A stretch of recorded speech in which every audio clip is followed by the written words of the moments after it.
अब हम श्वासन की क्रियाविधि को समझने का प्रयास करते हैं। श्वासन की क्रियाविधि। हम सभी जानते हैं कि श्वासन की क्रियाविधि 2 चरणों अंतः व निश्वासन के द्वारा पूर्ण होती है। अब हम अंतः श्वासन व निश्वासन के मध्य शरीर में किस प्रकार फेफड़ों व संबंधित अंगों का संकुचन व शिथिलन होता है, उसकी क्रियाविधि का अध्ययन करेंगे। श्वसन का नियंत्रण मस्तिष्क के मेडुला के एक भाग द्वारा होता है, जिसे ब्रीदिंग सेंटर कहते हैं। रक्त में कार्बन डाइऑक्साइड की मात्रा बढ़ते ही ब्रीदिंग सेंटर उत्तेजित हो जाता है।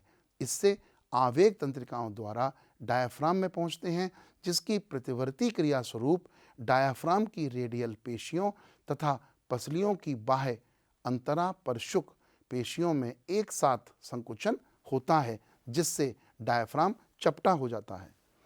अंतःश्वसन। डायाफ्राम के चपटा होते ही अंतःश्वसन प्रारंभ हो जाता है। इस कारण वक्ष गुहा का आयतन बढ़ जाता है।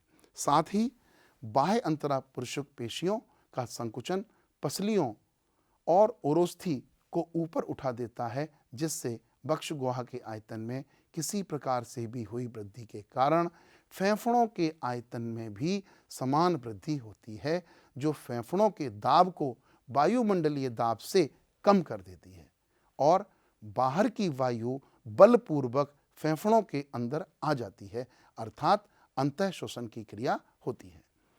निश्वसन क्या है? निश्वसन अंतरापरशुक पेशियों का शिथिलन, डायाफ्राम व ओरोस्थि को उनके सामान्य स्थान पर वापस कर देता है और वक्षीय आयतन को घटाता है, जिससे फुफ्फुसीय आयतन भी घट जाता है। परिणाम स्वरूप अंतरफुफ्फुसी दाब वायुमंडलीय दाब से थोड़ा अधिक हो जाता है, जिससे फेफड़ों की हवा बाहर निकल जाती है, अर्थात निश्वसन हो जाता है। स्मरण रहे कि हम अपनी उदरीय पेशियों की सहायता से अंतःश्वसन और निश्वसन की क्षमता को बढ़ा सकते हैं।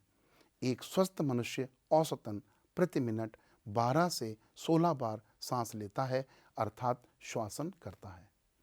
श्वसन गतिविधियों में सम्मिलित वायु के आयतन का आकलन स्पायरोमीटर द्वारा किया जाता है। श्वास प्रक्रिया के दौरान प्रश्वास व निश्वास वायु का आयतन भिन्न होता है। साथ ही प्रत्येक मनुष्य के फेफड़ों की श्वास ग्रहण या मुक्त करने की क्षमता भी अलग अलग होती है। अब हम इस भाग में श्वसन संबंधी विभिन्न आयतनों और क्षमताओं की चर्चा करेंगे। श्वसन संबंधी विभिन्न आयतन और उनकी क्षमताएं निम्न प्रकार हैं। सर्वप्रथम ज्वारीय आयतन।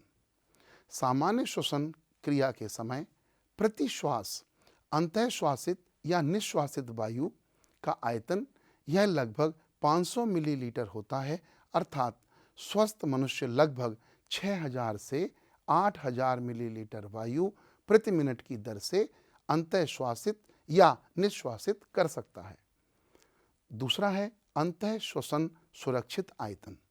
वायु आयतन की वह अतिरिक्त मात्रा जो एक व्यक्ति बलपूर्वक अंतःश्वासित कर सकता है, यह औसतन 2500 मिलीलीटर से 3000 मिलीलीटर होती है। तीसरा है निश्वसन सुरक्षित आयतन।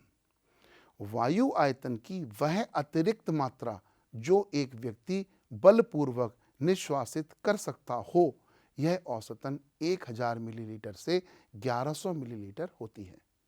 चौथी है अवशिष्ट आयतन। वायु का वह आयतन जो बलपूर्वक निश्वसन के बाद भी फेफड़ों में शेष रह जाता है, इसका औसत 1100 मिलीलीटर से 1200 मिलीलीटर होता है। ऊपर वर्णित कुछ श्वसन संबंधी आयतनों को जोड़कर फुफ्फुसी क्षमताएं या फुफ्फुसी धारिताएं निकाली जा सकती हैं, जिनका नैदानिक उद्देश्यों में उपयोग किया जा सकता है। अब हम बात करते हैं अंतःश्वसन क्षमता की। सामान्य निश्वसन उपरांत वायु की कुल मात्रा या उसका आयतन जो एक व्यक्ति अंतःश्वासित कर सकता है, इसमें ज्वारीय आयतन तथा अंतःश्वसन सुरक्षित आयतन सम्मिलित होते हैं। इसको हम टीवी प्लस IRV के माध्यम से भी ज्ञात कर सकते हैं। अगला है निश्वसन क्षमता। सामान्य अंतः श्वसन उपरांत वायु की कुल मात्रा या उसका आयतन जिसे एक व्यक्ति निश्वासित कर सकता है, इसमें ज्वारीय आयतन तथा निश्वसन सुरक्षित आयतन सम्मिलित हैं। इसे हम टीवी प्लस ईआरवी के माध्यम से ज्ञात कर सकते हैं। अगला है क्रियाशील अविशिष्ट क्षमता। सामान्य निश्वसन उपरांत वायु की वह मात्रा या आयतन जो फेफड़ों में शेष रह जाता है, इसमें निश्वसन सुरक्षित आयतन और अवशिष्ट आयतन सम्मिलित होते हैं। इसे हम ईआरवी प्लस आरवी के द्वारा ज्ञात कर सकते हैं। जैविक क्षमता। बलपूर्वक निश्वसन के बाद वायु की वह अधिकतम मात्रा या उसका आयतन जो एक व्यक्ति अंतः श्वासित कर सकता है, इसमें ईआरवी, टीवी और आईआरवी सम्मिलित हैं, अथवा वायु की वह अधिकतम मात्रा जो एक व्यक्ति बलपूर्वक अंतः श्वसन के बाद निश्वासित कर सकता है। अगला है फेफड़ों की कुल क्षमता। बलपूर्वक निश्वसन के पश्चात फेफड़ों में समायोजित उपस्थित वायु की कुल मात्रा, इसमें आरवी, ईआरवी, टीवी और आईआरवी सम्मिलित हैं।